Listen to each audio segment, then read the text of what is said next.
In today's lesson, we're going to look at exploring relationships between sets. Just a notation reminder, we've got this symbol for your intersection, or and. We use that as and. We've got this as your union, or, and then this symbol, oops, that would mean not, or the difference. Some people call that the difference. So here's the first example. We're going to get into it right away. It says, in an Alberta school, there are 65 grade 12 students. Of these students, 23 play volleyball and 26 play basketball. There are 31 students who do not play either sport. The following Venn diagram represents the sets of students. So you can see S here is our universal set, all grade 12 students, V for volleyball, and B for basketball. Now if I look at this and write down the values that they gave me, 23 and 26, okay? Now it says there are 31 who do not play either sport, so that would go down here. Okay, so that's your complement. Now, if you look at our numbers again, you might say that I've made a mistake because it says there's 65 grade 12 students. Well, 31 plus 23 plus 26 does not equal 65. So what's the problem here? Well, the problem occurs in this part here. And you can see that it's overlapped. That's our intersection between the students who play volleyball and the students who play basketball. So this would represent the space in between the students who play both. So essentially, some of these 23 students and some of these 26 students are being counted more than once. They're being counted in that intersection spot. So it says here, determine the number of students who play volleyball only, basketball only, and both basketball and volleyball. So we have to use the numbers given to distinguish those values. So the key to these types of questions is finding that point of intersection. So if we look here, we can see that there's 31 people who don't play volleyball and don't play basketball. But the universal set is 65. There's 65 elements. So if there's 65 elements and 31 of those people don't play, then the number of people who play volleyball or basketball should be the difference there. So I'm going to figure that out before I start figuring out the answers to A, B, and C. So what would that look like? That would be the number of people who play volleyball or basketball is the total number of students, 65, minus the people who play neither. And that would give us 34 for students.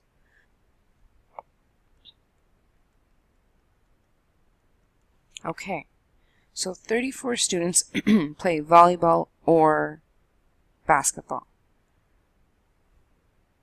Now, if we look up here, 23 plus 26, that doesn't give me 34, that gives me 49. So why the difference there? Well, again, that's that double counting. We've counted too many people. So the difference between that value and the value we got down here for 34, that is your intersection. That's both. Okay? So we've got our 23 plus 26 to give us 49. And you can see that those values are not the same. Okay? So the difference here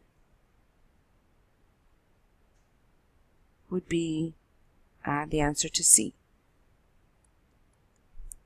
That would be the number of people play volleyball and basketball, which is 49 minus 34, and that would give us 15 students. So what does that 49 represent? That's the number of students who play basketball or volleyball or both. So double counting the both in there. Whereas now the 15, and we can write that 15 in here now, that's the number of students who play both volleyball and basketball. So if we go back to A, now that we have that, volleyball only would be the students in this section. Well, how do I figure that out? Well, the total of this whole circle here in my Venn diagram is 23. So if I only want what's left over there, I just have to do the subtraction. 23 subtract 15. So for A, the number of students who play volleyball only, which would be volleyball, not basketball,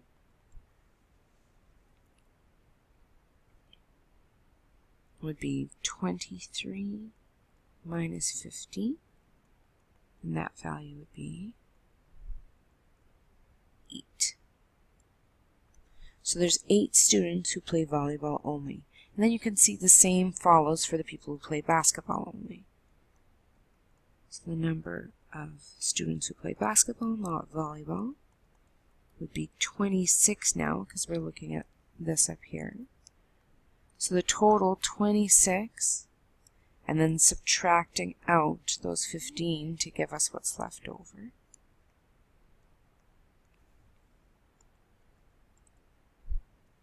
To give you 11 students who only play basketball.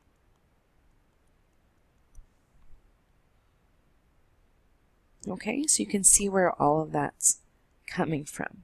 So the two sets here are students who play volleyball and students who play basketball, and these two sets are not disjoint, which means there is an overlap, and that overlap is our intersection, and in this case our intersection is 15.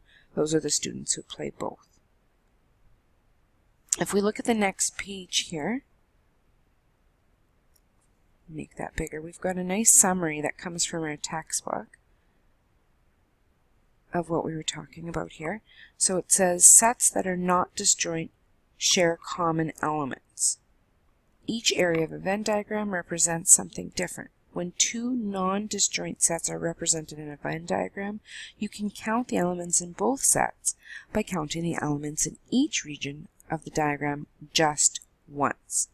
So they're using sentences and words here. I'm going to put the symbols in that we've been using. So elements in set A and set B, that would be A intersection B. So this is what they're referring to here. We've got the elements in set A but not B. The elements in set B but not A. And then the elements in U but not in set A or set B. So the number in U, not A, not B. Okay? You should also know here, and you can put this in, that the number of elements in A and B plus the number of elements in A not B plus the number of elements in B not A. Sorry, that looks like a comma there.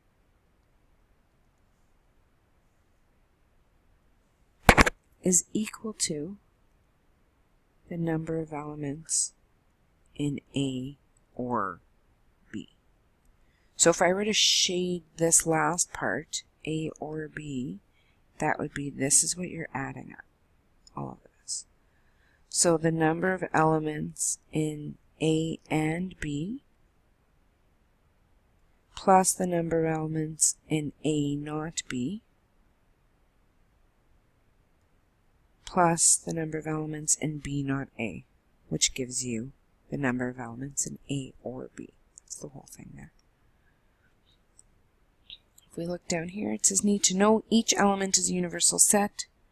It appears only once in a Venn diagram. If an element occurs in more than one set, it's placed in the area of the Venn diagram where the sets overlap.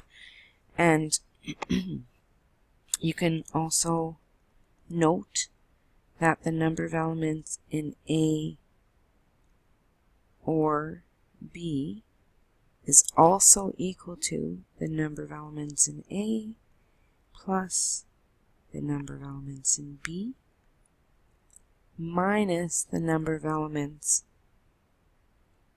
in A and B. So what does that mean visually? So the number of elements in A, which is all of this, plus the number of elements in B, which is all of this, and you can see we double counted that, so subtracting one of the overlaps here will give you everything, because we double counted that there. And that's it for this lesson. So make sure you review this, and you're probably going to want to put some of this on your cheat sheet. If you have any questions, don't hesitate to ask. Thanks for joining me today.